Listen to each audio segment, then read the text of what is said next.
Again, sorry about that, and we will get started again. So thank you, Bonnie, and everyone for your patience.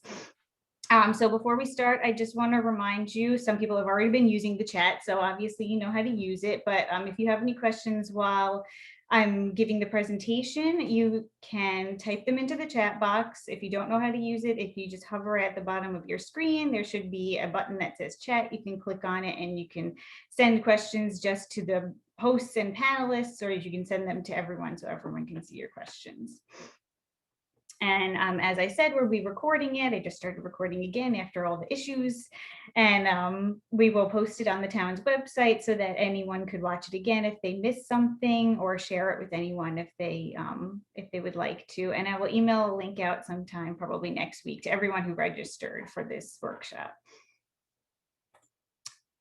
So let's talk first about the goals of sustainable yard care. There are many goals in creating a sustainable yard, like reducing or eliminating inputs like water, chemicals, and maintenance practices, providing benefits for humans, as well as creating a habitable area for wildlife, and also promoting ecosystem services. And we'll talk more in detail about these.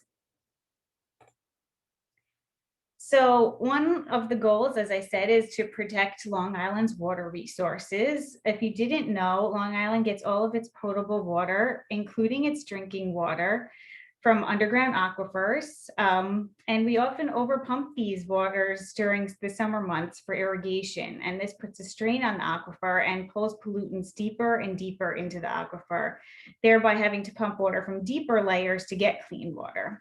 And hold on, let me get my laser pointer. So you can see in this picture, this shows Long Island's aquifer system. And you can see that all of our development sits right on top of these aquifers. So anything that we put in the ground can seep into them, including pollutants like fertilizers and pesticides. So we also have to worry about the pollution of our surface water. We are surrounded by many bays and estuaries and harbors being on Long Island, as well as eventually the Long Island Sound and Atlantic Ocean. So any water coming off our roofs, streets, and lawns, these can transport pesticides, fertilizer, oil, and other pollutants into the storm drains. And these storm drains are not filtered for the most part, and they go right into these local bays and estuaries. And they can also seep into our underground aquifers as well. And our local waters are already plagued by nitrogen pollution, in part from fertilizers that we use. This causes algal blooms and dead zones and fish kills, which we often get during the summer months. Another goal is to provide for and conserve wildlife. Much of the original habitat that wildlife used to use in our area has been lost due to development and farming as well, though not in our region so much anymore. And most vegetated areas we do have now don't really support the native wildlife. Also, our use of chemicals like insecticides hurt pollinator populations, as well as other beneficial insects. And only less than 2% of insects are considered pests. So most of the insects out there are really helpful and provide services to us in our environment. Insecticides also kill insects that are food for most birds and other wildlife, like this garter snake that was in my backyard that I took this picture of. Herbicides can also cause negative effects for insects and other wildlife, and they also kill plants like host plants for butterflies and moths. This is the monarch butterfly, which we'll talk a lot about later. So human benefits is another goal. Of course, we want to help wildlife, but we also want to help ourselves with our sustainable yards. And using sustainable yard care practices can help us achieve a beautiful yard by working with nature instead of against it. And we can reduce our own costs and maintenance with certain practices. And also green spaces and being outside in nature have been shown to improve human health and well-being. So a main goal of a sustainable yard is having healthy soil. Everything starts with the soil. So it's important that we create a whole healthy soil ecosystem. And if we have healthy soils, we will be able to absorb rainfall and mitigate flooding, remove pollutants from stormwater, store water for plants, wildlife, and people, provide habitat for plants and animals, and also store carbon dioxide, just a greenhouse gas. So one of the ways we can improve our soils is through composting. And composting is basically just breaking down organic materials by decomposing organisms like bacteria and fungi and many types of organisms you can see in this picture here. There's a whole web of different insects and other invertebrates, bacteria, fungi, in our soils that, some we can see, some we can't, but there's so many different organisms that help create this ecosystem. And once they break down these materials, you can create a nutrient-rich soil amendment that you can then use for your own plants. And so compost has many benefits. The main one everyone knows of, I'm sure, is it provides nutrients for the plants that we're growing.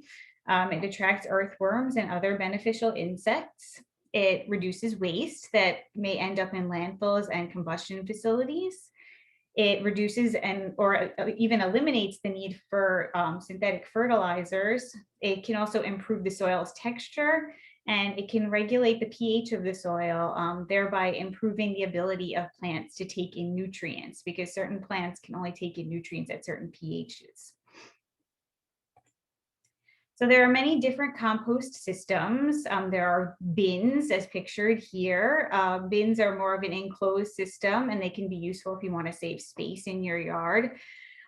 This is called a tumbler. This is the one that the town sells. And I'll talk more about how you can get that later, but it really consists of this cylindrical drum that spins on a base. So it helps to turn the compost and mix the compost more easily, because you just spin it on the base instead of having to mix it with like a pitchfork or something, or a shovel.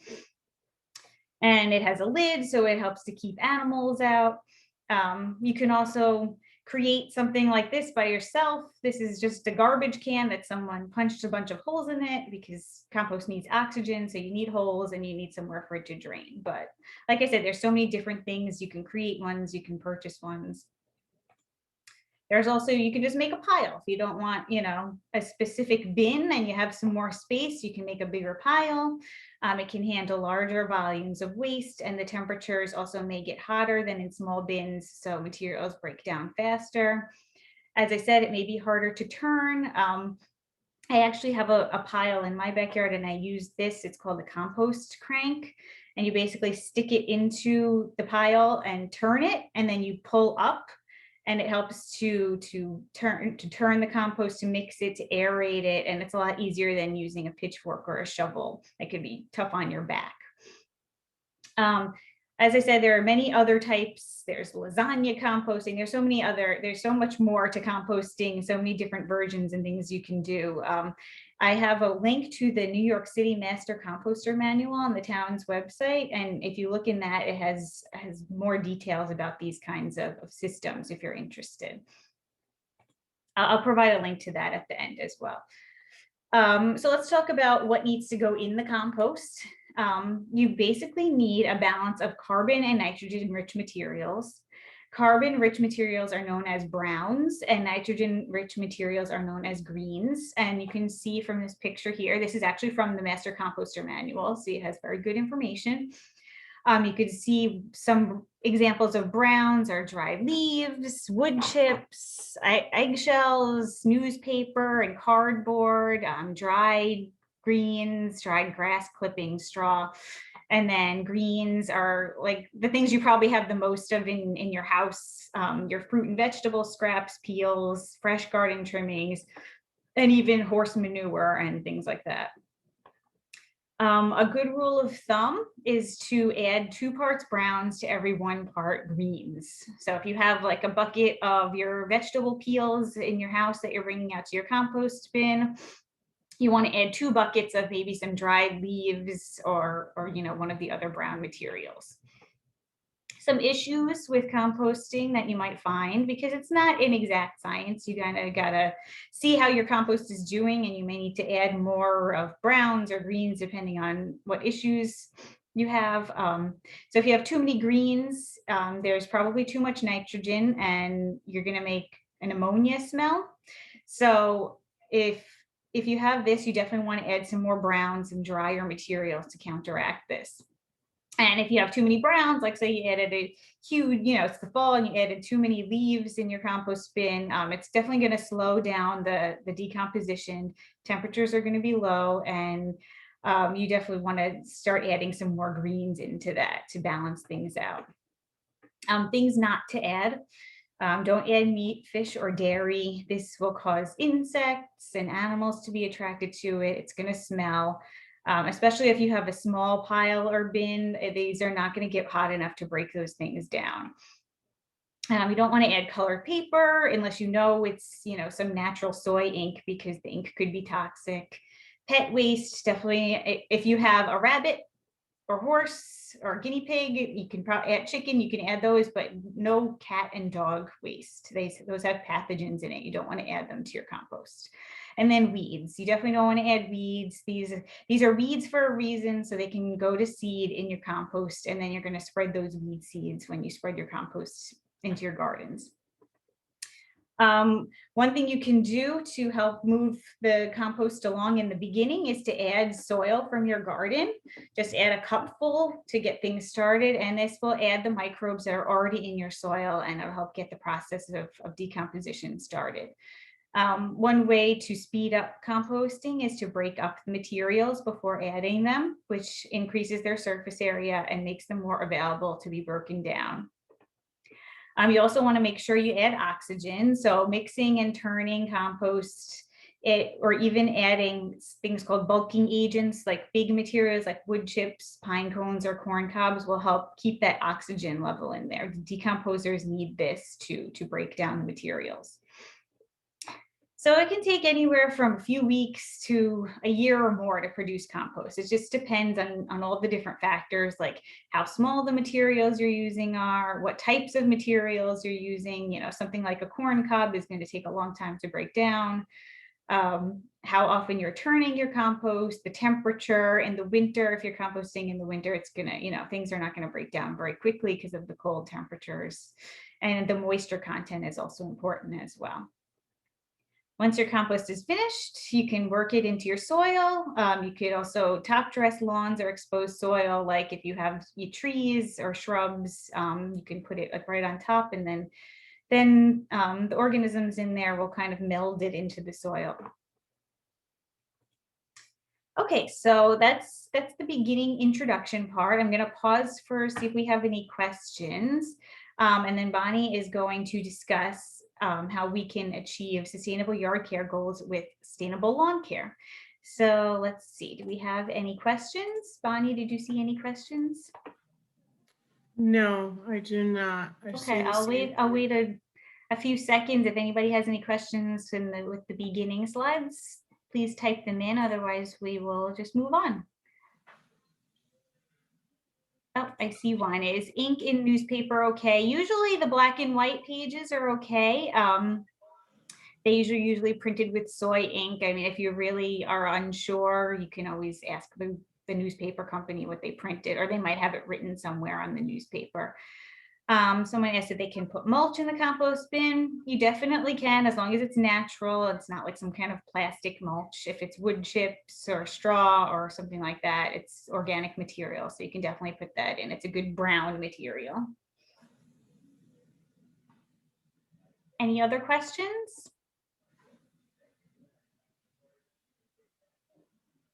All right, well, feel free to keep typing them in, even if it's about the first part of the presentation. We will pause for questions a little bit later, and then at the end of the presentation as well. Okay, so I'm going to let Bonnie take it away. Okay. Good morning, everyone. So we're going to talk about how to sustainably maintain your lawn. My experience a little bit with lawn care before I begin this slide on how grass grows. So through Cornell Cooperative Extension, where I worked for a while, I had a lot of experience with golf courses, sports fields, and many, many homeowners' lawns. And to be environmentally sustainable, and to understand what we're doing with our lawn. We have to know our own property. Just recently, I do have someone that was mowing for me, and for many years, and he was doing other things that he wasn't supposed to be doing.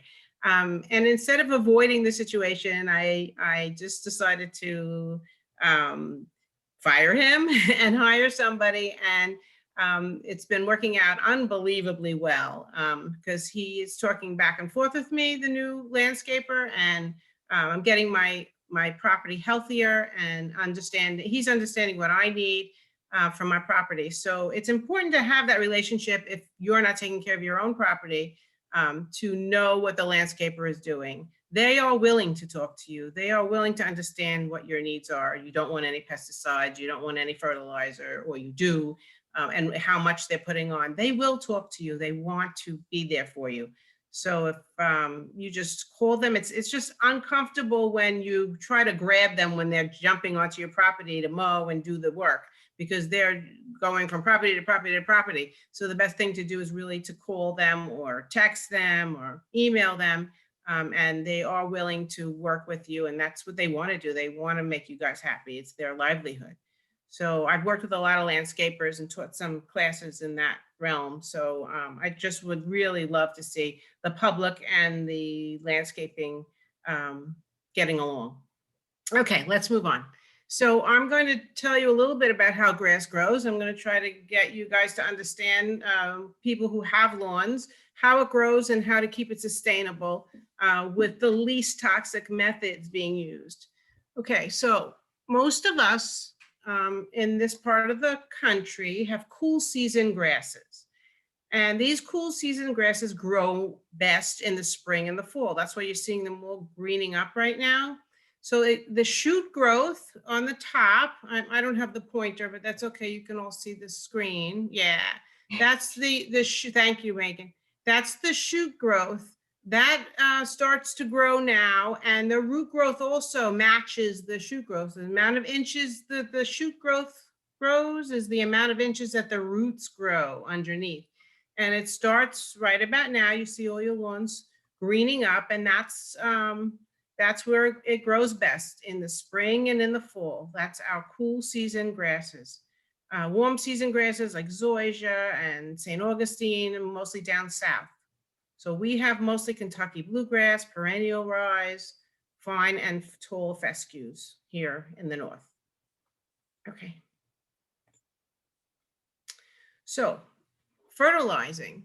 So fertilizing, and there's a lot of don'ts in this presentation. I have don'ts first, and then I'll tell you what you should be doing. So fertilizing healthy lawn in early spring, which is right around now, is a don't. It just increases top growth, and it makes you have to mow more, and it's at the expense of the roots. So right now in this time of year, when the shoot growth, which is the green above the ground, starts to grow, it will help your roots grow. And then the roots will go deeper into the profile and become secure and be able to pull up nutrients. If you're fertilizing it, it will encourage lush growth, and it'll be susceptible to insects and diseases. So right at this time is not the best time to fertilize your lawns. So if you look at this picture on to the right, late spring, early summer is a much better time to fertilize. Your roots start to break off a little bit. It needs the help at that time to make it through the summer. Because in the summertime, it sort of wants to be dormant. It doesn't really want to grow. It's a cool season grass. So you don't want to try to push it to stress it out. That's when you see all of your brown grasses in the summertime. And in the winter, again, it's going down. It's not wanting any of those inputs. Okay, we can move on. So spring, what do you do in the spring? Early spring is a good time to seed and just fertilize your bare spots in your lawn caused by winter damage. So here, this little chart here just shows you how to do it. Number one, you see a bare spot or it's all brown in that area. Loosen up your soil, rip out any of the dead turf grass over there. You choose your seed, which I'll talk about in the next slide. You mix that seed with 3 parts of soil, and then you scatter it around and keep it moist. So right now, springtime is the best time to seed and fertilize your bare spots in the lawn. Next slide. Okay, what seed should I buy? Everybody asks this question. There's a lot of mixes that are great out there. And this is just an example of what to look for in some of those mixes. And it always depends on your property. So if your property has a sunny or and it has a medium to high maintenance lawn, you would want Kentucky bluegrass, a higher percentage of Kentucky bluegrass, and then the next would be perennial ryegrasses, and then fine fescues. So this whole chart, which you'll be able to view again if you go back online and see it, unless you're writing it really fast, is just a reference. It doesn't have to be exactly these percentages. This is just a reference of using these types of grasses depending upon your property. If you want a sunny, low maintenance lawn, so low maintenance, you don't take care of it much, and it's very sunny in that area, you would use more of a fine fescue blend, 50% perennial ryegrass, and then Kentucky bluegrass. So just to give you an example of what these grasses do, a ryegrass germinates very quickly. So it comes up quickly and it sort of crowds out weeds from setting in. So that's why they've always put ryegrasses in these mixes. The Kentucky bluegrass takes a long time to germinate, could take up to 3 weeks to germinate. So that's why you have the perennial ryegrass there first, it germinates, then the Kentucky blue comes in, and Kentucky blue is just a rich royal grass. And it does use a lot of fertilizer though. So Kentucky bluegrass does use a lot of fertilizer. It just needs that nitrogen to stay as green. So that's one option, but that's if people like that type of grass. Or you can use a tall fescue blend, which doesn't need as much fertilizer. And the tall fescues is what we're using around here on Long Island mostly, a lot of tall fescue. It's a little less maintenance, it needs less nitrogen, and a lot of us are using a tall fescue. And you want to use a blend. You don't want all one type of grass. Well, I shouldn't say type. You don't want all one cultivar of that grass. You want different fescues in there. In case of insects and diseases, any monoculture, if you get an insect or a disease, will take a whole stand of turf. So if you have different ones, that'll break it up.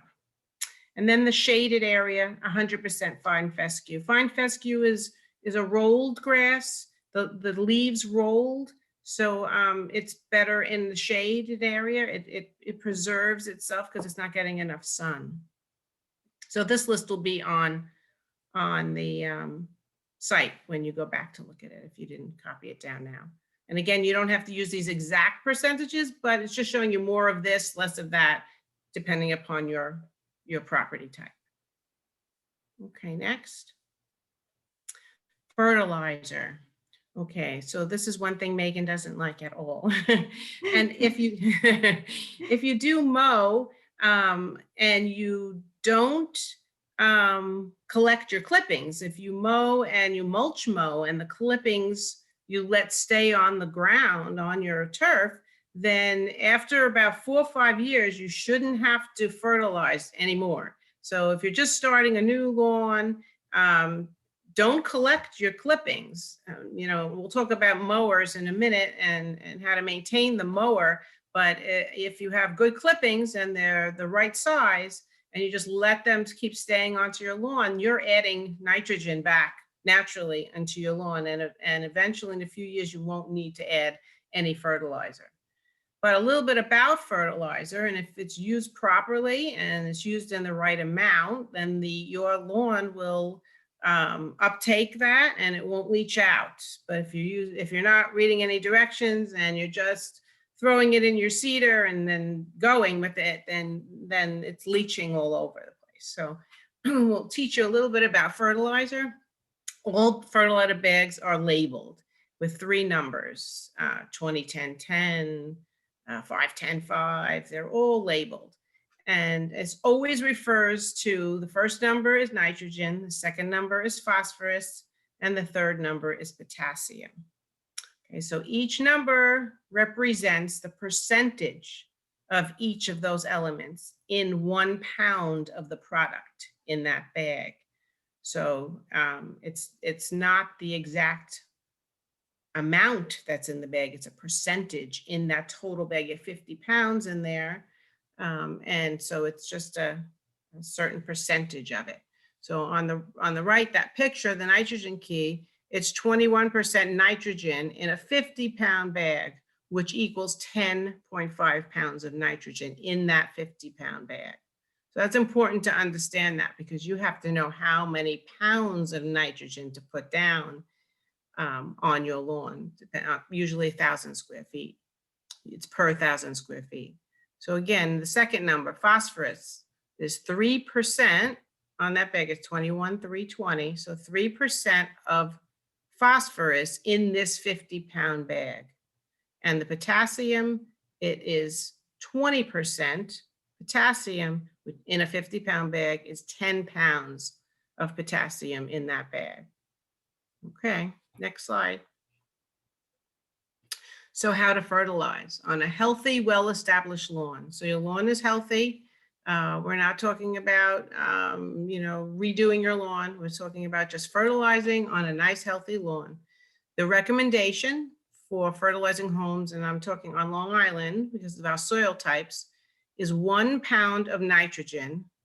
Again, not the product, not 1 pound of that 50-pound bag. It's 1 pound of nitrogen to be spread over 1,000 square feet at each fertilization. And they only recommend 2 times to fertilize. 1 application around Memorial Day, and that's what gets you through the summer months. And then 1 application around Labor Day. And reason why Labor Day is because the fall, again, is when it starts cooling down, and that's the best time to seed your lawn and fertilizing your lawn at that point, and getting the root system nice and strong again in the fall, and that keeps it through the winter. So there are laws. In Nassau County, there's no fertilizer between November 15th and April 1st. And in Suffolk County, there's no fertilizer between November 1st and April 1st. Okay, those laws do apply. So even though you may have some from last year, this is a law on Long Island. Bonnie, I see you have some notes here about organic fertilizer. Would you be able to just talk about a little bit about synthetics versus organics and correct? Yes. And drawbacks? Thank you, because I can't see the notes. Thank you. No problem. So organic fertilizer is great. It's a lot of times they use maybe turkey poop, I guess. It's all organic. There's a lot of different types of organic fertilizers, actually. With organic fertilizers, the time to use those would be more on the Memorial Day time, because those need heat to activate the microorganisms in them. So if you're using organic fertilizers and you put it down in the spring because you think you need to green up, nothing is happening. That's when all that nitrogen is just going to leach out. So if you use, that's organic fertilizer. So you do not want to use organic fertilizer in the spring. It needs heat. So use organic fertilizers more on Memorial Day. And then you could use it again Labor Day. It's usually nice and warm here that time of year also on Labor Day. But it would do much better because Memorial Day is getting hotter, where Labor Day it's getting cooler. And so, you know, that's sort of, it's organic, so it's good for our environment, and it's slow release. A lot of the non-organic products, you should only use a slow release fertilizer. It's just much better. It leaches slowly, and the turf plant pulls it up at a slower rate. Okay. Soil testing. Before you do any of this, any fertilizing, any work on your property at all, I always suggest to do soil tests. So soil tests, as the slide says, monitors either plant nutrient levels or your pH levels. So plant nutrient levels, if you're seeing you're having problems with your plants and the leaves look chlorotic,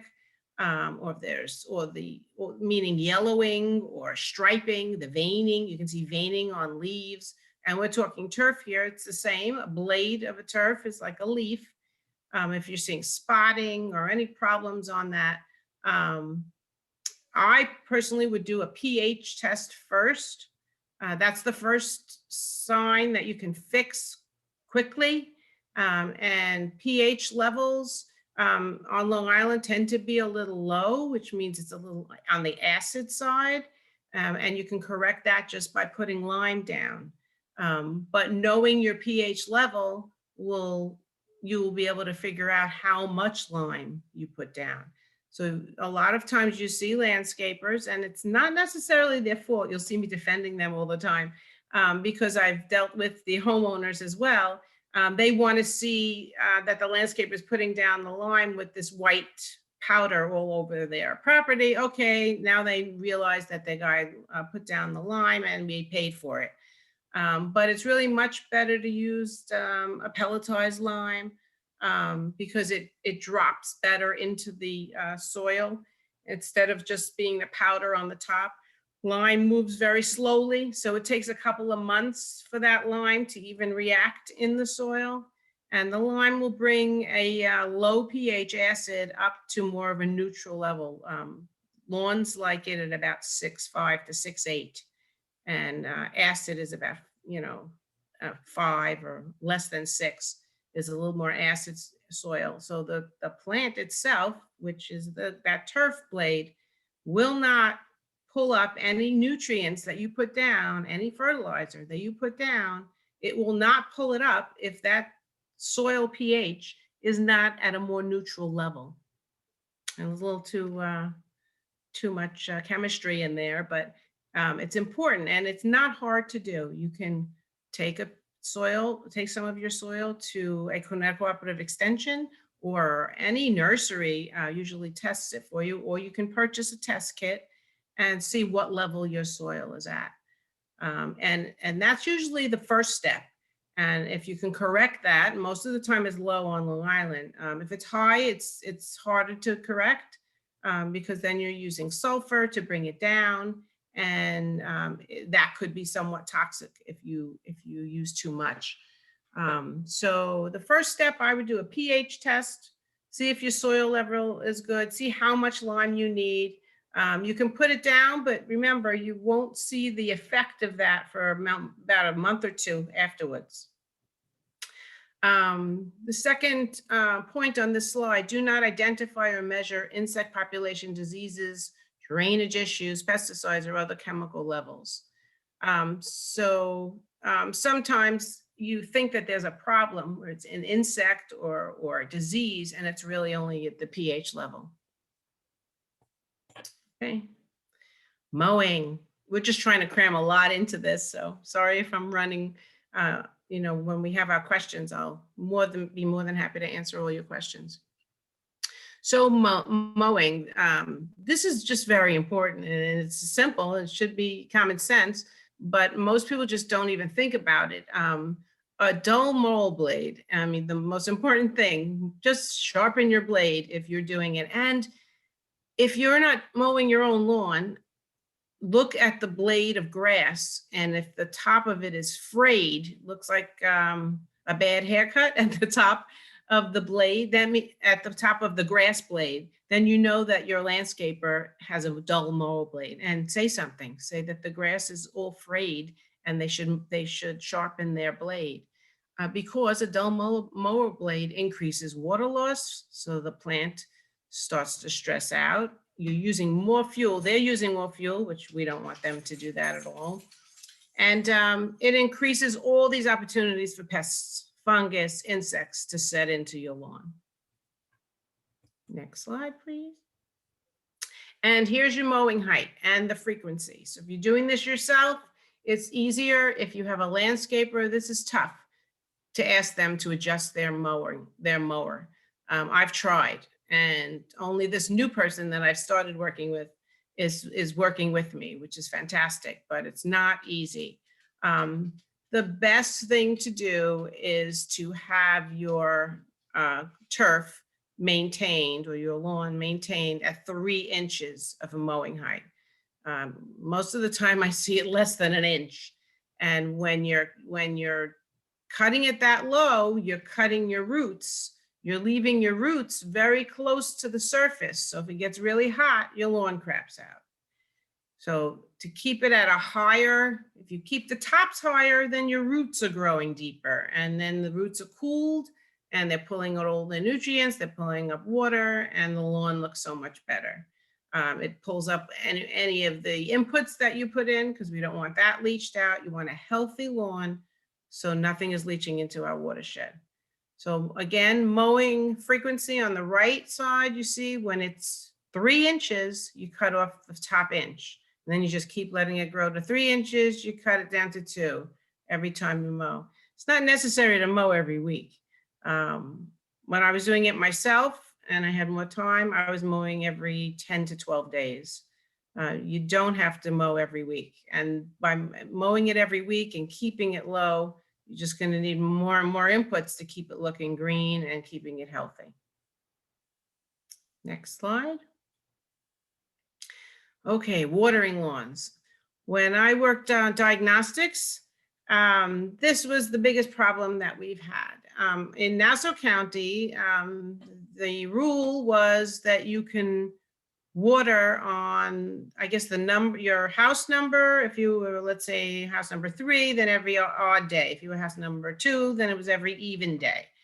But that doesn't mean that you should water every other day, because watering every other day is watering it very, very shallow. Watering is just staying on the surface, and all the roots want to stay to the surface.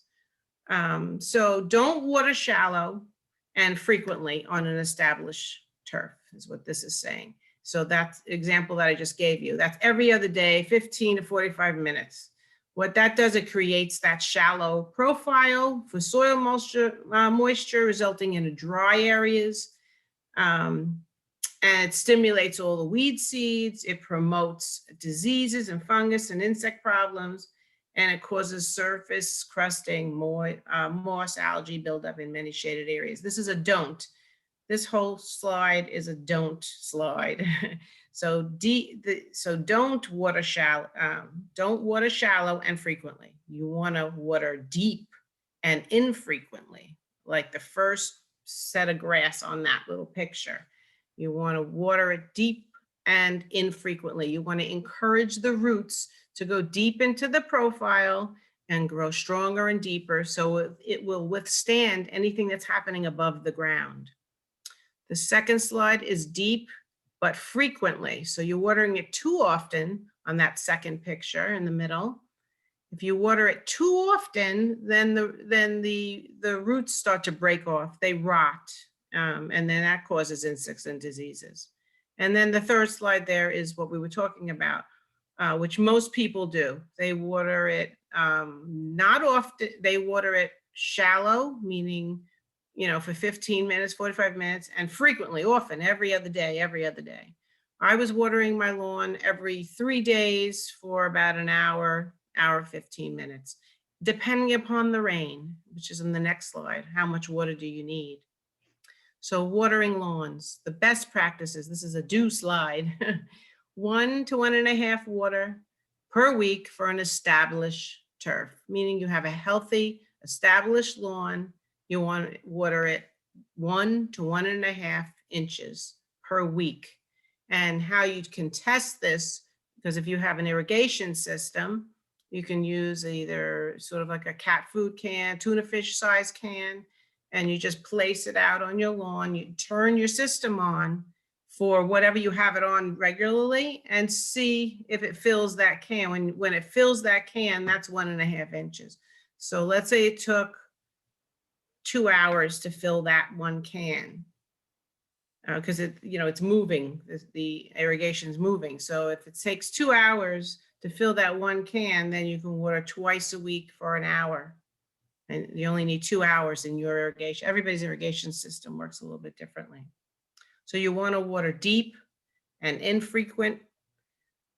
And often most of the needed water will be supplied by the rain. So know how much rain you have. I mean, rain gauge is easy to find, easy to purchase, and you can see how much rain you had, and then you can gear your system on that.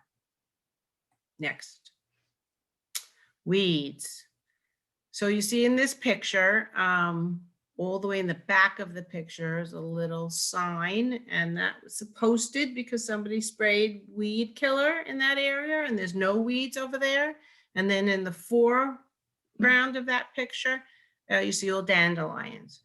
So what is a weed? Some people love the way that looks. They love dandelions on their property. I know at the Clark Botanic Garden, we have people that visit that pick the dandelions and bring them home. Think it's edible. A weed is a plant growing in the wrong place. That means if you don't like it and it's growing in the wrong place, so it's up to the individual. There are some noxious weeds and invasive weeds. We're not talking totally about that. We're talking more about turf weeds.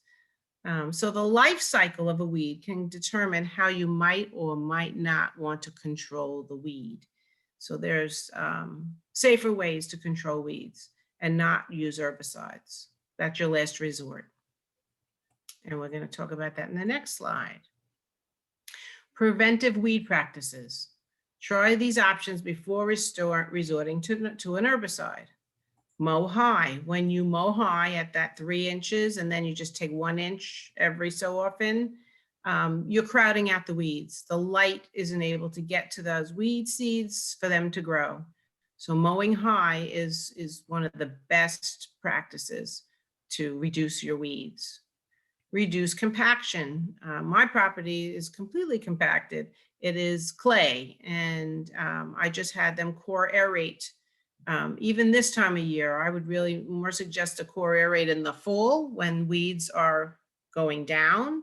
But mine was so compacted that I had them core aerate it and fill it with some compost and seed, and reducing that compaction and letting more oxygen get to the turf. And that will help reduce weeds. Repairing those bare spots. So that's the first thing we said, spring, early spring, which is right now. It's a great thing to do. If you leave those bare spots open, weeds are opportunists. They're going to just come up in those bare spots. And compost / fertilizer. Compost, I use compost on my lawn.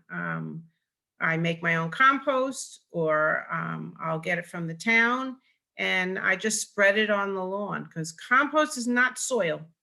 Compost is all organic matter filled with nutrients, and those nutrients are great for the turf.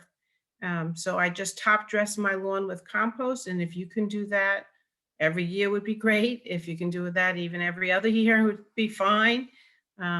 Just compost is one of the best things for it. Now you want to have a fine compost. You don't want a very thick and with compost full with sticks or anything. You want to try to have like a screened compost, but you spread that on your lawn and you'll see a huge difference. And then if you can hand weed, if you have one section I have one little section that gets nutsedge every year, and I just try to hand weed it out. It's just not a big deal, just to try to get it out, and then reseed it and try to compost it. For some reason, that little area just keeps getting it every year. It's not a big section. So hand weeding, it's good exercise. Next slide. Use these weeds as indicators. So if you have weeds, there's reasons why you have these weeds. So if you have crabgrass, clover, pigweed, spurge, all these different types of weeds, that means the area is too dry. That means maybe your sprinkler system is not hitting that area. or you're not, because I hand water, I use my own hose with a sprinkler attached to it. It's not reaching that area. So if it's too dry, it opens it up for crabgrass, clover. Those are all indicators. And if you have nut sedge, and I do in this one area, it could be too wet. Or if you have creeping bent grass, which I do also, meaning it could be too wet. So that means it was too compacted and the soils is the water's just staying there.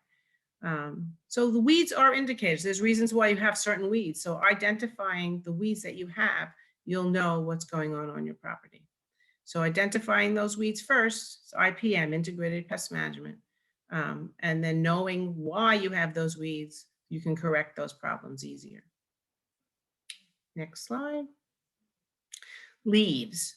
So leave the leaves. So in the fall, every time at Clark Botanic Garden, we mulch mow the leaves. We blow them out of the beds, we blow them onto the lawn, we mulch them up, and then we blow them back in.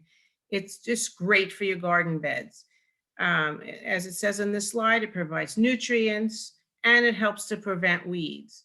Now, leaving the leaves there whole is not a great idea, because it does you can have a lot of insects, and it could stop things from growing underneath. Let's say you have perennials under there, it could crowd that out. And the best thing to do is to try to rake it out, blow it out, and then go over it with a mulch mower. And then a shredded leaves is much better because it breaks down faster. So leave the leaves. You can collect, the first maybe few weeks of leaves that come down in the fall, but the last couple times it's a great idea just to mulch mow it if possible. Ask if you have a landscaper and you're not doing it yourself, ask them to just mulch mow those leaves back into your garden, and you're adding wonderful organic matter back into your beds. Next slide. Weed control, mulch. There's so many different forms of mulch. Pine needles, wood chips, regular shredded mulch, on and on and on, even stone, rocks. It controls weeds. Then number 2 is mechanical removal. We do this, my staff does this all the time at Clark. We mechanically remove it with a cultivator, mowing, rototiller. We don't use the rototiller really for weed control. And then hand pull your weeds. Plant diversity, use different plants in your gardens. Plant diversity is not only good for our pollinators, it's good for the area so you don't get diseases and funguses and insects, the bad insects. And chemical control is a last resort. But when you do use chemical control, make sure you follow all the directions, you read them carefully, and you choose the lowest toxic, most selective, lowest residue organic type is great also for chemical control. Next slide. Insects and diseases. So many observed landscape problems are not caused by insects and diseases. First thing, people would bring in some of their turf and say they have grubs. And what I would say to them the first time, did you dig out a 1 foot by 1 foot piece of your turf, lift it up and see 8 grubs under there? Because if you found 1 grub, that's not doing the damage. If you find maybe 8 grubs in a 1 square foot area, then that's doing the damage. So first eliminate all the factors. It's usually not insects or diseases. It's usually cultural practices, what's going on.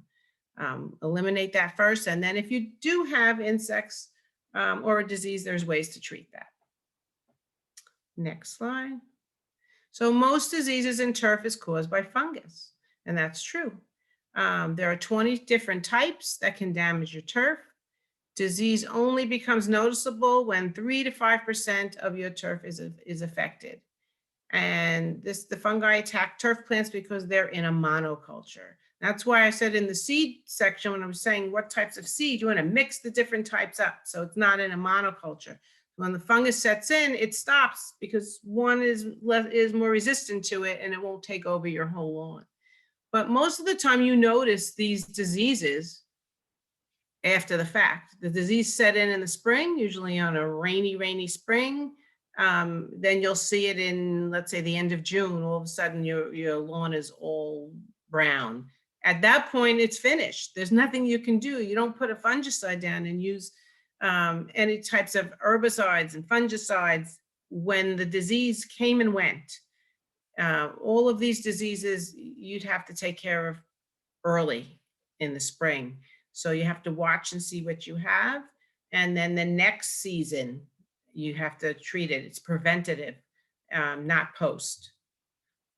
Next slide. So pesticide applications. When you're using pesticides, which many people do, it's important to use them correctly. And you see in the picture with the no, you don't want to use one of those spreaders that spread them all over the street and all over your driveway and go into our watershed. You'll want to use the proper type of spreader and make sure it's working correctly. So improper spreader use is one of the big reasons why we have nitrogen leaching in and pesticides leaching into our watershed.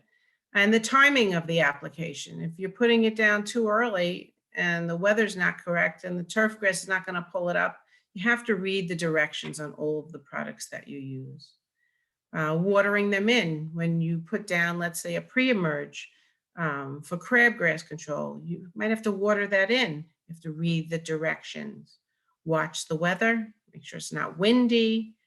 Know your soil type. Do you have a sandy soil? Do you have a clay soil? All of those factors you take into consideration. And then how long does that material stay in the area? Or does it break down fast so that the turf grass can pull it up? So these are all issues when applying pesticides. Next. Okay, do we have any questions? I think there were a few questions. So one said, when in the season does watering need to begin? I'm assuming for lawns. So I just seeded my whole lawn. I core aerated it and I seeded it. So I'm going to start watering it to keep it wet, but maybe little short bursts of water just for the seed to keep that moist. But most established lawns that are doing well won't need that yet. We're going into the rainy season. We didn't really have it. We had a very dry March. And hopefully this weekend we're going to have some rain. You can turn on your systems now. Just, it needs 1.5 inches of water a week. So you could get it ready now. I'd say get it ready, but watch the rain. See if we're going to get a lot of rain. More rain you get, then you don't have to water as much. Someone else asked, how much compost did you spread per 1,000 square feet? How much compost did I spread for washing? I really just top dressed it. I didn't really measure it. I did screen it, so it was just light and fluffy.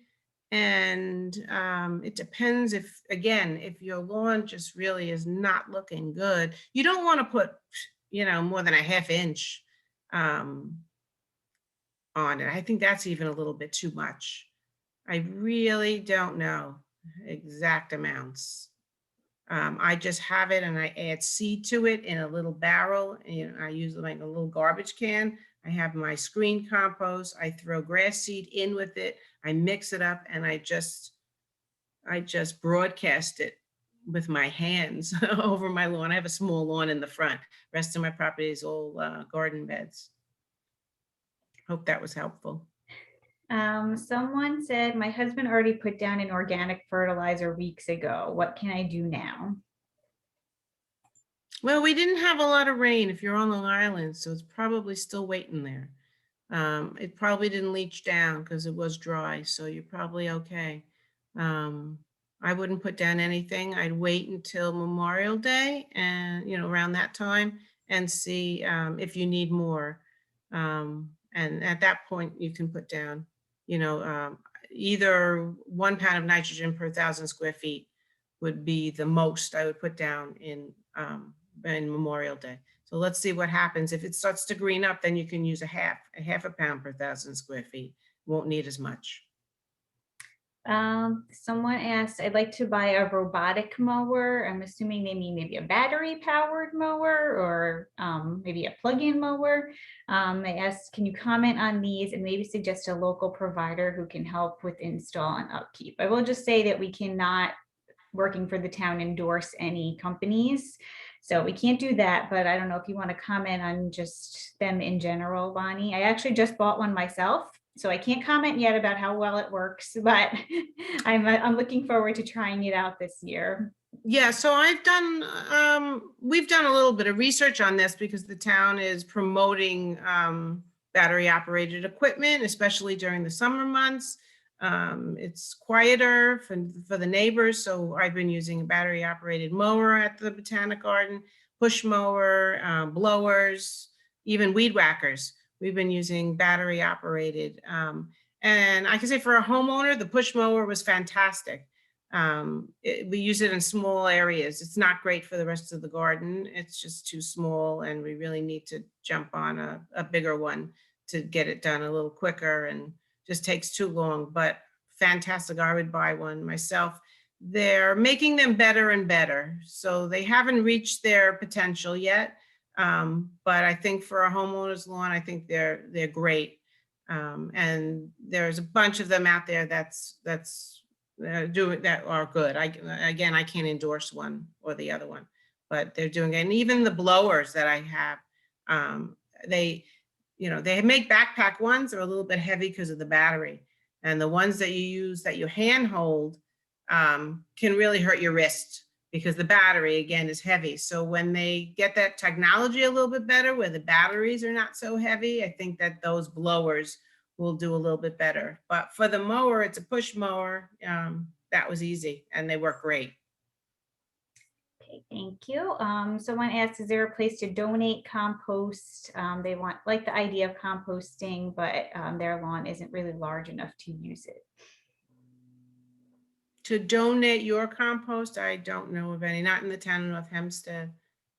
And I don't know of any. You might, maybe a community garden might need it. There's a lot of community gardens, and you can go on, there's a website, I think from Stony Brook, a website on all community gardens, where they're located. I'm sure community gardens right now would love some compost. Okay, someone asked, what's the best way to sharpen lawnmower blades? Well, we take the blades off and we have files, and you have to use the right file and do it in one direction, like outward, or you can just bring the blades in to like a hardware store or Home Depot. And I think Home Depot does it. I'm not positive, but I'm not supposed to say that name. Sorry. That's okay. We're not endorsing Home Depot, but no, we're not endorsing. But I know hardware stores, they do it, and then it's not hard to take them off. I mean, if you mow your own lawn, then you could see it. Just be very careful, and you just remove the blade and you sharpen them. And you don't have to do it often, really. Beginning of the season, maybe in the middle of the season, and maybe before you put it away. But if you sharpen them before you put it away, at the end of the season, it's sort of ready for you in the beginning of the season. So it could be twice a year that you're sharpening them. It depends how large your property is and how often, how often. Also depends on how often you're mowing. If you're mowing every week, you're going to have to sharpen them more often than if you're waiting, every 2 weeks or 10 days or something. Correct. Someone asked, is there somewhere in the town to get free compost? I don't think so. Is Clark still selling the biofilm though? Yes, we are starting tomorrow. So it is, the biofilm is sold through our nonprofit, Fannie Dwight Clark Memorial Garden, Inc. And they are a nonprofit that's been with Clark since the beginning. And they sell that biofilm as a fundraiser. And so they're starting on Sunday. this Sunday, tomorrow, 10 to 1. So it's supposed to be every Sunday, unless it's a downpour, or, it's raining really bad. But we do have somebody, Anthony's going to be there, and you can buy the bio from there. Did you say how much it was? It is $6 for the Fannie Dwight members. A lot of people say they're the garden members, but you're a member of this nonprofit, Fannie Dwight Clark Memorial Garden. $6, and it's about a 25-pound bag. If you're not a member, I believe it's $8. Pretty cheap. Someone asked if you discussed the best grass selection to plant that uses less water. Uses less water. I would say the fescues, the tall fescues. And also one thing I want to say is we're actually doing a test of a no-mow lawn seed. We'll be doing that at Gary Park this year.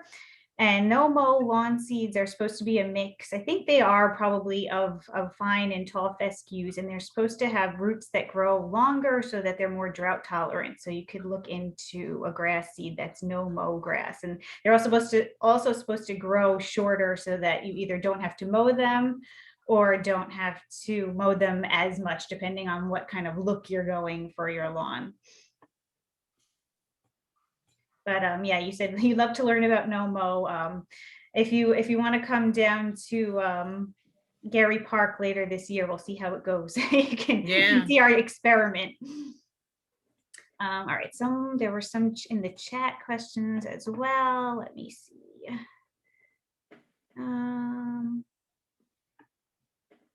Someone said, I'm purposely planting clover. What other ground cover can I add? Creeping thyme. I'm assuming they mean like instead of planting lawn. We're kind of talking about that later when we talk about native plants. Right. Do you have any suggestions about if someone wants like a clover lawn or anything like that? Do you have any experience with that? No, I purchased clover to throw into the lawn because of the honeybees that we have at Clark, and I purchased the really tall one by accident. So be careful. Make sure you know which cultivar is the right one to purchase on that clover. Clover is good because it's a nitrogen fixer. So it the bacteria and the roots of clover will add nitrogen to your lawn. So it's a good thing to seed into lawn as well. Right. You just want the lower one. You don't want the high one. So you can get a clover that's, I think, like 2 to 3 feet tall. And that's just a cover crop on farms and things. So I purchased the wrong one by accident, and I spread it out, and we got a very high clover. It wasn't long. The park I mentioned that we're doing the no-mow test is Gary Park in Roslyn. It's on Main Street. Okay. So someone asked, what is a good way to deal with pet waste? Also urine. Urine burns from pets. Oh, okay. Urine burns on lawns. Irrigation. So I know it's tough, but if you let your dog out and you go out there that night and you take your hose and you just water it out, it shouldn't stain as much. I don't buy the products. I know there's all different types of products, and I do have dogs. They're sitting next to me right now. And female, of course, is the worst. Because they leave it, right on the lawn. The male will do it mostly on the shrubs and bushes. But when they go out, sometimes I just go out and I just take the hose or a watering can, and you just irrigate the area where they went. And that's the best way to get rid of, so it doesn't stain. It's never going to be 100%. You're always going to have it. And those areas usually grow back really strong because it's all urea. It's nitrogen, so it's coming back really strong the next year in that area. I don't know if they meant just for urine, but for the other type of pet waste, the best thing to do with that is throw it in the garbage, because you don't want to put it on your lawn or anything and have those pathogens go into our aquifers. And definitely don't throw it into storm drains, because that just goes right into our local waterways, and we don't want that. Correct. All right, I think that's it for the questions for now. So we're running a little late because of my technical issues. So let's move along here. So Okay. another goal is we talked about protecting water, but also saving water is very important. And we kind of talked about that with lawns, but I'll talk about it a little bit further now. So this graphic shows that as much as 50% of the water that we use for outdoor irrigation is wasted due to things like evaporation, leaks, sprinklers pointed in the wrong direction, and runoff. So we can talk about ways to prevent these things. So one of the ways we can save water is by reusing our rainwater. So rainwater harvesting is basically just collecting the rainwater off of an impermeable surface like a roof and using it at a later time. So it has many benefits like reducing the demand on the existing water supply. And we already talked about the limited water and how much we pump out of Long Island's aquifers during the summer months for irrigation. It helps to reduce stormwater pollution. It helps you save money on potable water. And also rainwater is said to be very good for plants. So the chlorine in our tap water is said to inhibit plants somewhat from taking in nutrients and reduce growth. And the rainwater doesn't have that. And a rain barrel, as I'm sure you most have heard of, is a very common system in this picture. And it's usually about 50 gallons. And I'll talk more about them here. There's many different types of rain barrels. You can make them, you can buy them. All should have certain qualities. They should have a screen on the top to prevent mosquitoes and debris from going in, but allow water to flow in. They should have a spigot at the bottom to drain the water. And they should have some kind of overflow spout or hose so that if the barrel fills up with water, it doesn't go back into the screen and up onto the foundation of your house. So to install a rain barrel, you basically want to place the rain barrel underneath a gutter downspout, like in this picture, close to where you would like to use it, so that you don't have to run like 100-foot hose to the garden that you're going to use it in or carry it too far. Most likely you're going to need to cut your gutter. And you can do that with a hacksaw. It's not that difficult. And then you might want to, depending on the rain barrel, how it's set up, you might need to attach some kind of small elbow piece just to make sure the water is being directed to where the screen is, because you want it to go into the rain barrel. It's also important to have pressure when the water is coming out of the barrel. So if you put it up on the cinder blocks, you're increasing that gravity pressure. You can use bricks, cinder blocks, a stand if they have that for the specific barrel that you have. It also, most of them, the spigots are very close to the ground. So you want to have space to, if you're going to use a watering can with it, you want to have space to put the watering can underneath. Also, make sure wherever you put your rain barrel, the foundation is stable. When the water is filled up in these barrels, they can be hundreds of pounds. And if they topple over because the foundation isn't stable, they could definitely cause some damage or hurt somebody. This is the one the town sells. Again, I will talk a little bit more. I'm sure most of you have seen our website, so you probably know about them or even have them already. But this is the flatback rain barrel. It sits right up against the house, which is beneficial. It comes with a brass spigot, as you can see in this cool rotating image that I found. It has a screen on top. It comes with that, and then it has that overflow in the front. We caution everyone when they use the rain barrel, definitely don't drink the water. It should only be used for irrigation purposes. And use caution when you're using it for your vegetable garden, anything you're going to eat, because there may be chemicals that could leach from your roofing materials, as well as bacteria from things like bird droppings. But you can definitely use your judgment and decide what is best for you. If you decide to use the water on edible crops, just make sure that you water the roots of the plant and not the part of the plant that you're going to eat. And then just wash everything thoroughly before eating it. You can also use water efficient irrigation paired with the rain barrel or multiple rain barrels if you want. A lot of them you can connect together. This will help to increase the water conservation. So a soaker hose and drip irrigation, as pictured here, they can be hooked up to your rain barrel spigot. They can provide water to a nearby garden.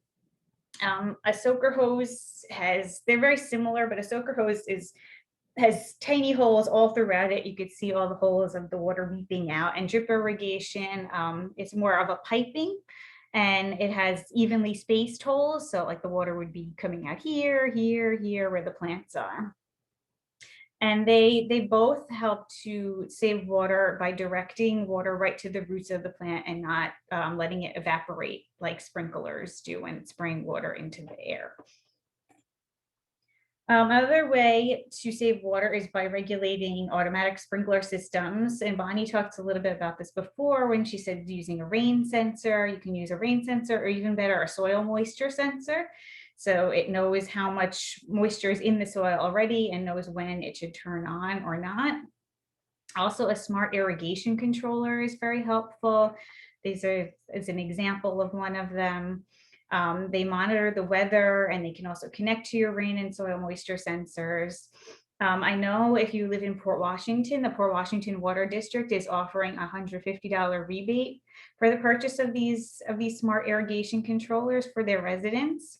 So I encourage you to take advantage of that offer. Well, I don't know, how limited their funds are, but I would check in, go on the Port Washington Water District website. I don't know how much they are. They might be like a couple $100, a few $100. So $150 will definitely get you a good amount of money toward purchasing one of those. And then also we are a WaterSense partner of the town. So WaterSense products are, known for saving water. So when you're looking for these controllers, definitely look for one that's labeled WaterSense.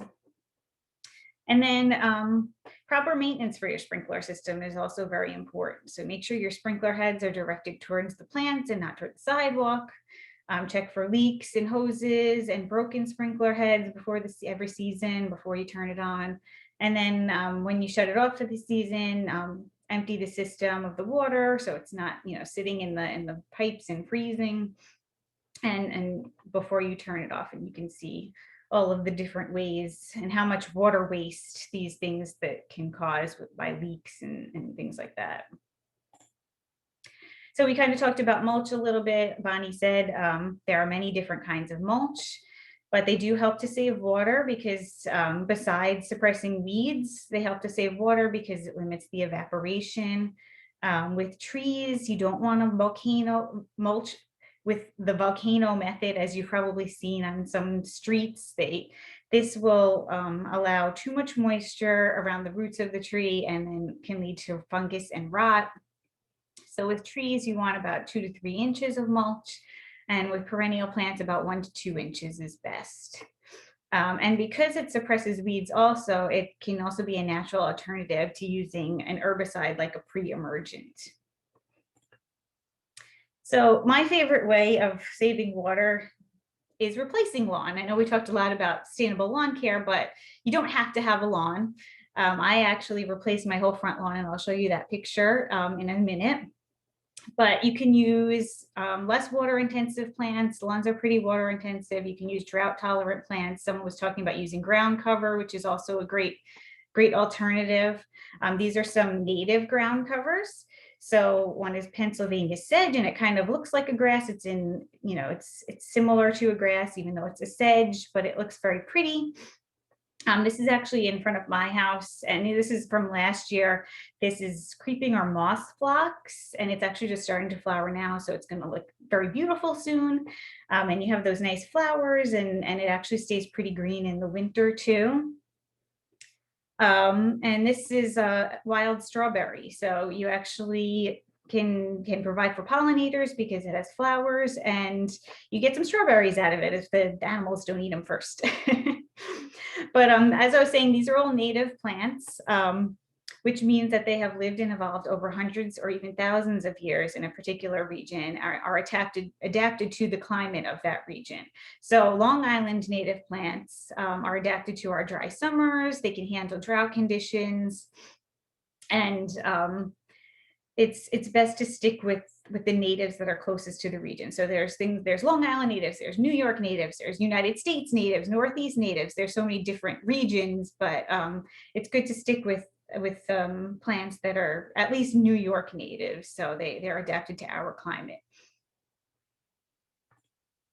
So as I said, this was my lawn before in the front of my house. It was always it's very sunny there, so the lawn was always dry. I wanted to do something to provide for wildlife as well as not have to water the lawn anymore. And this is what I did. These are all native plants. We'll talk a lot more about them in the next few slides, but I just wanted to show you that I practice what I preach, and you can do it. You don't have to do it to this extent. You don't have to replace everything. You can maybe just take part of your lawn out and replace it with a nice pollinator garden or something like that. And I also will say that we had such hot summer last year and drought conditions, and I didn't have to water any of this at all. And the plants were fine. None of them looked stressed at all. So using native plants to benefit wildlife and ecosystems is definitely a goal of sustainable yard care. As I said before, a lot of the habitat is gone for them. So if we can put some of that habitat back, that's definitely a benefit. And they also help us as well as wildlife. You can see all of these different benefits, and I'll talk more about some of them in detail now. So one is reducing stormwater runoff. So this is Kentucky bluegrass. You can see the roots are only like a few inches deep. And then these are some native plants, Indian grass, big blue stem, switchgrass. And you can see how deep the roots go. They're growing, I can't really see, it's too small for me, but several feet deep. And these long root systems, they create spaces in the soil, which help the soil take in that water, which can help prevent that stormwater runoff and flooding. They also need lower inputs, native plants. So they don't need to be fertilized because they're adapted to the local soils. Most only need to be watered until established or in really long droughts. And like I said, I didn't even have to water mine last year. But establishment can take a year. So just make sure if you do plant them, you're watering them for about a year before you stop watering. Also make sure you're choosing the right plant for the right conditions in your yard. If you have very dry soil or average soil, don't choose some kind of wetland or marsh plant. They don't need to be mowed, so you don't have to be mowing them, which means less pollution, less maintenance for you than a lawn. Most are perennial, so that means you don't need to plant them every year since they come back. And many of them are more resistant to our native pests. They're also beautiful. So another benefit to us, people are not used to native plants a lot of times. They have these exotic plants that we're all used to. You see everyone's yards, but there's so many of them are so beautiful. And these are just a few examples that I have. This is lupine. This is a wild lupine. It has beautiful foliage as well as flowers and provides for pollinators. Columbine is really pretty. And this is common bearberry, which has berries that look nice as well as its foliage, and it's actually an evergreen. So, and then these are some more beautiful plants that we actually have planted in the town's native plant and pollinator plantings. You have purple coneflower, which actually technically is not a Long Island native, but it has naturalized here and it's not invasive. So don't feel free to plant it. It's very beneficial. You could see these two skipper butterflies on here are enjoying some nectar. This is mountain laurel, which is really beautiful flowers. It's also an evergreen shrub. Red chokeberry and black chokeberry both have similar flowers, very pretty. Phlox, probably a lot of people have heard of phlox, or it may be, they might have it in their yards already. Goldenrods, beautiful fall flowering. Anise hyssop, also very fragrant. And then blazing star, which has very interesting flower heads and foliage. So wildlife, let's talk about benefits of native plants for wildlife. They have food for wildlife, which is very important. They have nectar, pollen, seeds, the leaves, fruit that feed birds, butterflies, bees, other insects, as well as mammals. They provide cover to wildlife to rest during bad weather and to hide from predators. They provide nesting materials and habitat for birds, insects, and mammals. And butterflies also have specific host plants, which are food for their larvae. So an example is the monarch butterfly, which I'm sure you've all heard of, but their larvae only eat milkweed plants. So they need milkweed plants to keep their population going. And this is butterfly weed in this picture. It's a great native plant because it provides nectar and pollen for bees like this bumblebee here, as well as being that host plant for the monarch's caterpillars. And it's a host plant for other moths, and it just provides so many resources for different creatures. And another thing that planting native plants will do is to reduce habitat fragmentation. As we said, much of the natural habitat has been lost, and a lot of it that exists is fragmented due to human development. So if we can create areas with native habitat in people's yards and businesses, as well as parks and natural spaces, we can help to connect that habitat. Pollinator conservation. Sorry, we're running a little bit late, so if everyone can stay, that would be great. But I understand if you have to go, we will be putting the recording up if you can't stay for the whole thing. So native insects, including bees, flies, butterflies, moths, beetles, and even wasps play an essential role in pollinating a wide variety of flowering plants, including wildflowers, trees, garden plants, and cultivated crops. Bees especially are the best pollinators because they have a lot of hairs and other specialized structures to collect pollen to feed their larvae, which means that they can transport it better than any other pollinator. Most people think of honeybees when they think of bees. These bees are not native to the United States. They were brought here from Europe as a cultivated species. And while they are very important livestock for our crops, we have a lot of other amazing native bee species that need our protection as well. And over 90% of bee species that are native here are solitary, which means they don't have a hive. And they nest in the ground or in cavities in plant stems as well, and in trees like the carpenter bee. You can see in the pictures, this is a leaf cutter bee. These are all pictures that I took at Clark Botanic Garden. And leaf cutter bees nest in stems of plants and cavities. This is something called the sweat bee, and they nest in the ground. Bumblebees, which I'm sure everybody is familiar with, actually do nest communally together, but not in as large of numbers as honeybees. So some native pollinator species have suffered population declines over the last few decades. The rusty patched bumblebee is now listed as endangered, which used to exist on Long Island and in New York, but I don't know if I haven't seen it on Long Island, but I don't know if it may exist in other parts of New York still. As well as the monarch butterfly, which was really recently determined by the U.S. Fish and Wildlife Commission to be warranted of protection in the Endangered Species Act, but unfortunately won't be because of a lack of resources by the commission. And I'll talk about monarchs more in the next slide. So as I said, I took these pictures at Clark. I participated in a research project called the Empire State Native Pollinator Survey, which is looking to determine the distribution of native pollinators and their conservation status. And these are just a few of many, many, many pollinators that I saw at Clark. These are actually flies. They're bee and wasp mimics. So you can see they have similar coloring to bees, but they're flies, they're harmless, they're pollinators. I actually think they're pretty cute. And then this is a sphinx moth, which also kind of has that bee appearance with the yellow striping. I also just want to quickly note that when yellow jackets are not bees. So when you're eating outside and those annoying yellow and black striped insects are trying to eat your food, they're not bees. Bees always get blamed for this. They get a bad rap, but bees really only eat nectar and pollen from flowers. Yellow jackets will eat anything. So they're the ones who are bothering you. So don't blame the bees.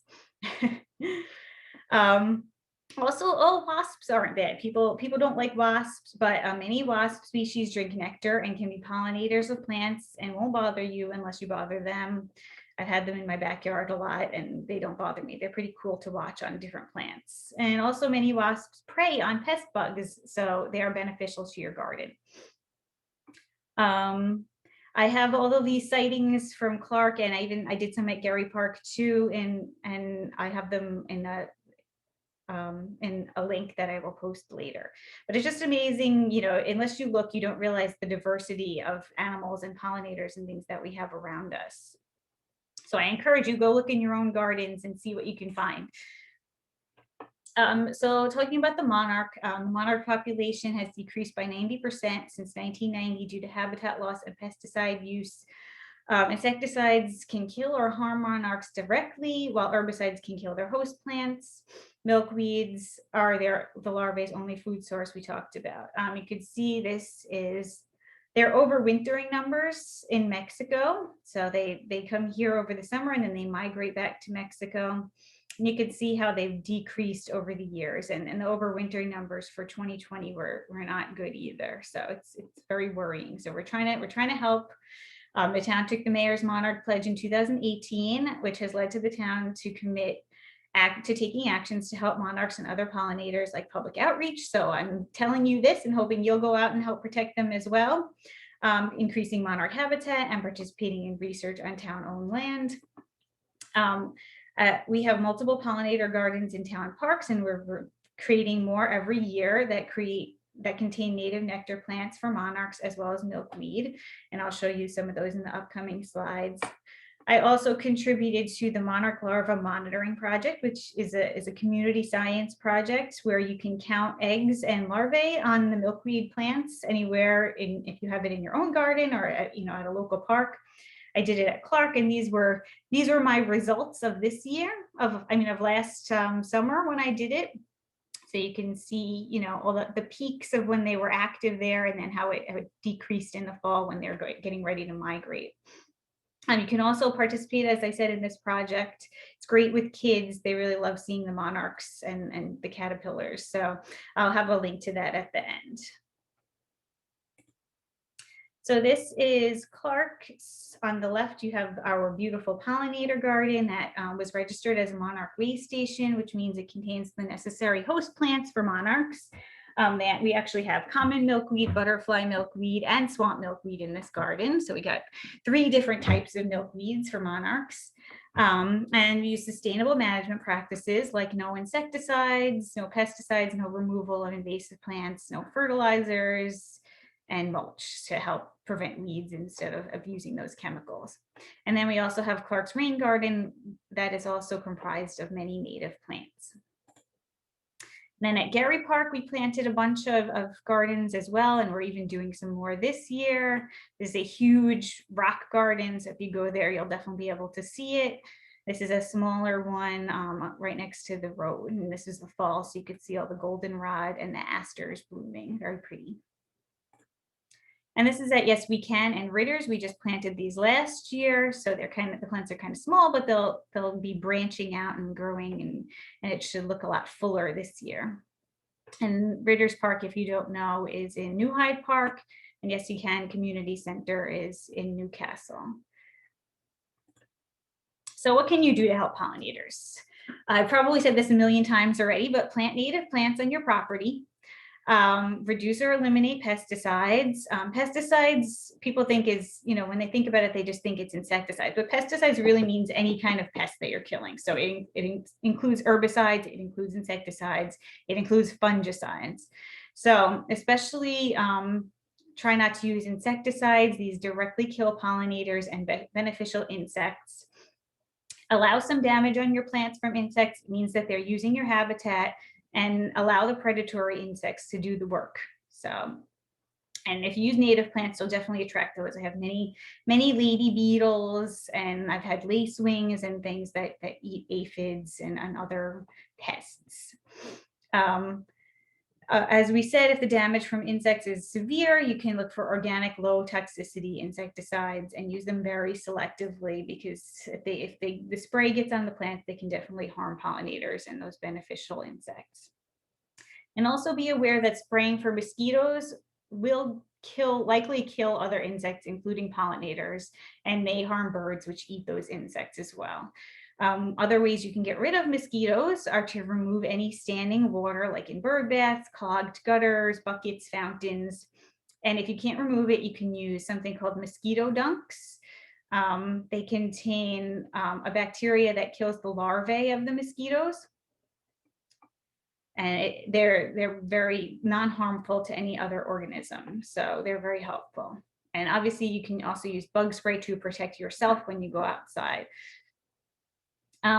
There's also some research that fungicides and herbicides cause negative impacts on pollinators too. So please, avoid using those if you can.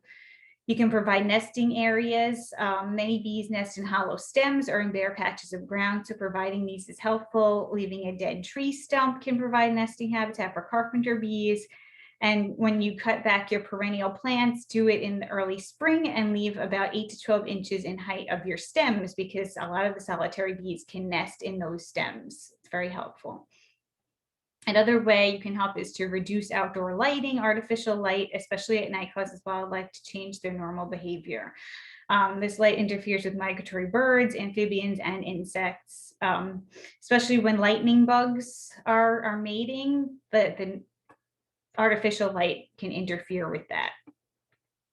So you can get light fixtures that are full cut off or fully shielded, which means that no light is visible from above, or use LED bulbs, which are supposedly less attractive to insects. You could also use motion sensor lights so that they aren't on all of the time.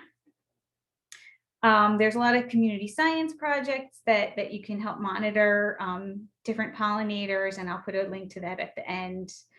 And I just want to say that providing resources for pollinators also helps other wildlife like birds, snakes, small mammals that eat the insects. Birds eat seeds from the native plants. They use plants for nesting. There's just so many benefits to helping pollinators and using these native plants in your yard. Quickly, well, this is the last thing. We already talked about rain barrels and native plants being good for stormwater capture, but you can also plant a rain garden, it's a garden, but it's a shallow depression so that the water coming in can help seep into the ground and capture the stormwater. You can direct a gutter from your house to it so that the stormwater is not flowing into the street, it's going back into this garden. Rain gardens can help filter stormwater before it goes into the underground aquifers. They replenish the underground aquifer by having the water again flow into the ground instead of into storm drains and running off. They use native plants, so they create wildlife habitat. This picture is right after we had planted the one at Clark, but the plants are a lot fuller now, as you saw in my other picture that I had of it. We also, if you're interested in building a rain garden, we have a class coming up in a couple of weeks that you can take to learn much more detail about creating them in your own yard. And also you could, for places that you do need pavement, you can use something like Pervious Concrete or Pervious Asphalt. They look just like traditional forms of these materials, but the fine particles are left out, so there's space. You can see in this picture, the water is flowing right through it, so it goes into the ground instead of running off. And then there's something like interlocking pavers, which just have spaces in between each paver so that they can either be filled with grass or filled with stones and allow the rain to pass through. So if you're doing any kind of masonry work where you need some new pavement, something to check into if you want to help prevent stormwater runoff. I'm sure, like I said, a lot of you know about these rain barrel and composter sales already because they're on our website, but here are the remaining dates for this year. Each one is $50, one per household for each. You have to register first, so go to northhempsteadny.gov/sustainability, register for your pickup date. And then also, you register for this one, so I'm sure you know about the other home sustainability workshops. If you want to know more about rain gardens, that'll be a more in-depth talk, and especially about native plant gardening as well. We talked about it here, but if you want some more details, they're all free. They're open to non-residents as well, and you just have to register. And they're on Zoom, so just like this one. And here's the resources. There are a lot. I will leave this up throughout the remaining part of the presentation. This is our website. It has information. You can see where all the native plants, native plantings and pollinator gardens are within the town. This is the pollinator survey that I did, all the pictures of the different pollinators you can find on there. Some places, to get native plants, you can find here. You can find what plants are best for your yard. Info on the Monarch Pledge, the community science, if you're interested in doing something, monitoring pollinators in your own yard. It's always a fun project to do over the summer.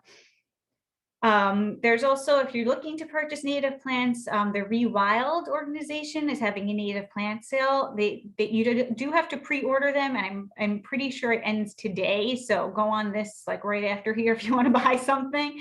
They're having a pickup at Clark and other locations around Long Island. And then Audubon is also having a native plant sale. I think to get more information, you need to email or call. And there's various pickup dates. So go, if you want to find information, you just got to contact them. Okay, so I am finished talking. I will say thank you, and then I'll go back to the resources just in case everyone wants to look. I appreciate you being with us on a Saturday morning, and I hope you guys learned a lot, and thank you. So I'll take any questions now. I see in the Q&A there's some more questions.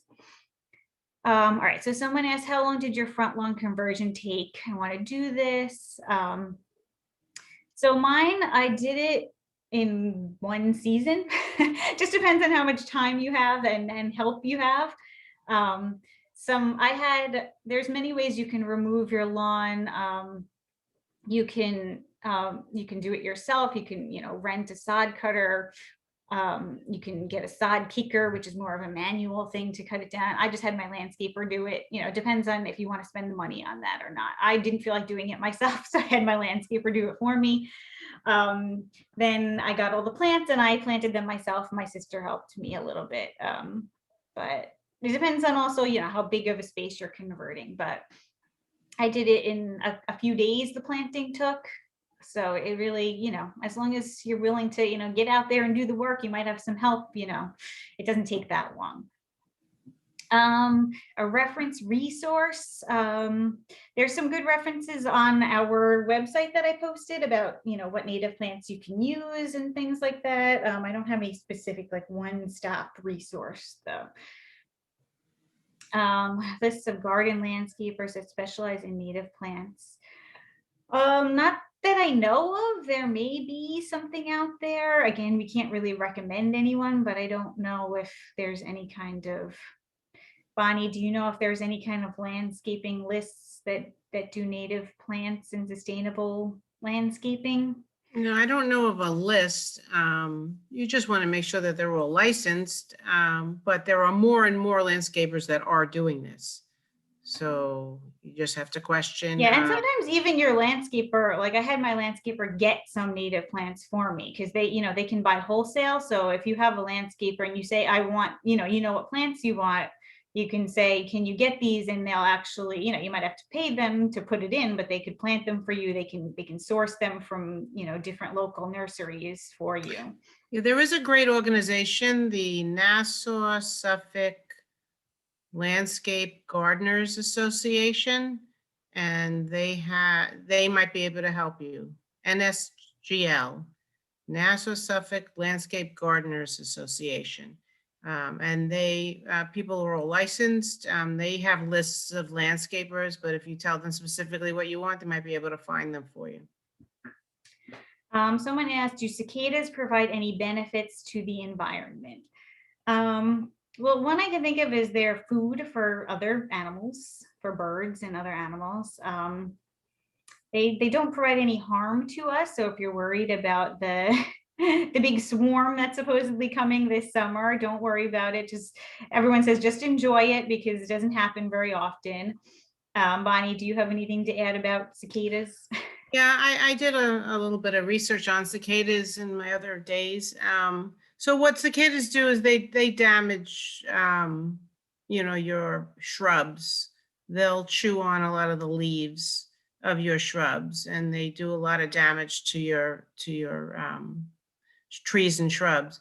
What you're also going to see if we get a swarm of cicadas, you're also going to have a swarm of cicada killer wasps, and those are beneficial insects. And a lot of people are afraid of those. They're very large wasps, and they're beneficial because they eat the cicadas. They catch them. I saw it in midair in front of me. They catch them and then they drag them down into the ground and lay eggs in them, and their eggs, the larvae of those eat the cicada. So whenever you have a large amount of cicadas, you're going to have a large amount of cicada killer wasps. So don't kill those wasps. They're very beneficial. They're going to take care of the cicadas for us. Yes, good. Thank you, Ani. Someone asked what the name of the evergreen berry plant I showed. I believe that was probably bearberry. It's Yes. a low growing shrub. It's kind of like a ground cover that you can use. And yeah, it looks very nice in the winter as well. Someone also asked what plants I would have on my front lawn. Let me see if I can go back so I can show you.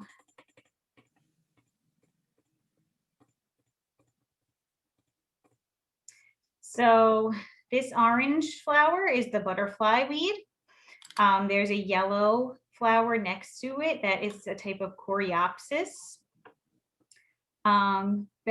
This tree is a serviceberry tree. It actually does produce edible berries and pretty white flowers in the spring. The berries, the birds like it though, so you got to get them quick before they do. These are grasses. These are little blue stem. They have a pretty blue-green color in the summer, and then they turn into like a reddish bronze color in the fall with very fluffy seed heads and are very pretty at that time. These in the front are not blooming because they bloom in the fall. They're asters. I also have goldenrods, which bloom in the fall, so you won't see them now. The purple in the back is anise hyssop. It's Agastache funiculum. I know it's just anise hyssop. So if you search for that, you'll be able to find it. I can't remember if there's anything else that's not blooming. I do have some New Jersey tea shrubs in here. They're probably not blooming at the time. I think there's more. There's some Virginia mountain mint, which is really great pollinator plant. They just go crazy for it. They produce some pretty white flowers, so it's a nice contrast. I think that's pretty much it. I think there might be more, but I can't remember right now off the top of my head. Okay, let me see if there's any more questions in the chat.